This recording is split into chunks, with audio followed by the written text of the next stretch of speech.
राष्ट्रीय ख्रिस्टियान मोर्चार बालेश्वर जिला शाखा पक्षर सोमवार पूर्वाह्न राष्ट्रपति उद्देश्य जिलापाल को 8 दफा संबंधित दाबीपत्र प्रदान कर मोर्चार जिला सभापति बिशप डी हृदय नेतृत्व में मोर्चार सदस्य मैंने फांडी छकरू बाहरी एक रैली में आसी जिलापाल कार्यालय सम्मुख में प्रतिवाद सभा करते।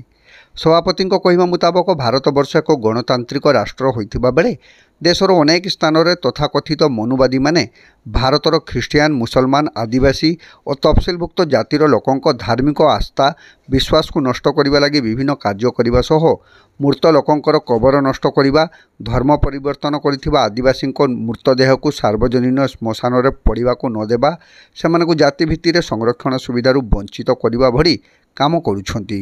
ए संपर्क में राष्ट्रपति तुरंत हस्तक्षेप करी सुरक्षा देवा को अनुरोध करा जायछि। आजिर प्रतिवाद सभारे भारतीय विद्यार्थी मोर्चार राष्ट्रीय सभापति सौम्य रंजन, जिला आवाहक संजय विश्वास, दीपक हाथी, साधुचरण मल्लिक, बाईधर सिंह, संतोष माझी, मानस रंजन साहू, अजय कुमार दास, अश्विनी कुमार प्रमुखों समेत 300 ऊर्ध्व सदस्य उपस्थित रही। नमस्कार, मो बिशप डी हृदय ओडिशा रे राष्ट्रीय ख्रिस्टियान मोर्चार सभापति। आमानकर आज ओडिशा सारा 30टा जिले में जो कलेक्टर जरिया रे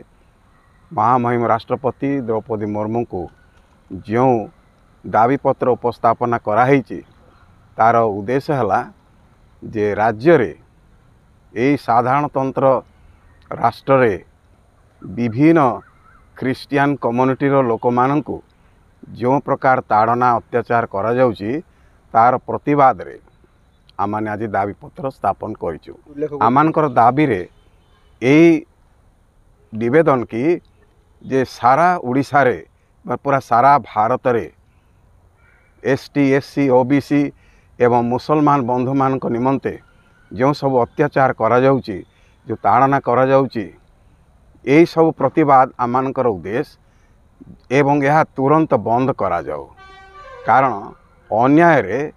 एवं दोषारोप करी जो प्रकार भाव रे अत्याचार निर्मम भाव रे करा जाउची सहजरे हजम करी हो नहीं। आमानकर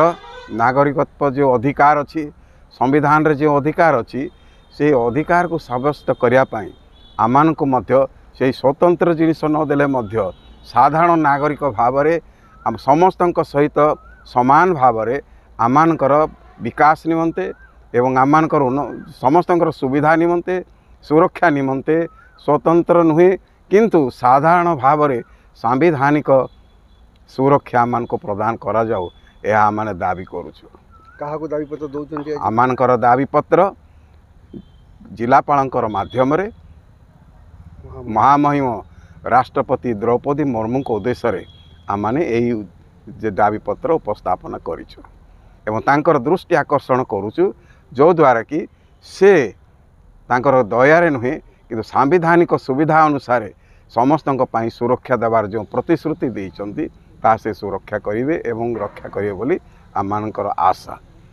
आज सारा उड़ीसा रे प्रत्येक जिले में यही प्रकार आंदोलन करा जायछि एवं यार दाबी जदि अतिशीघ्र पूर्ण न हैला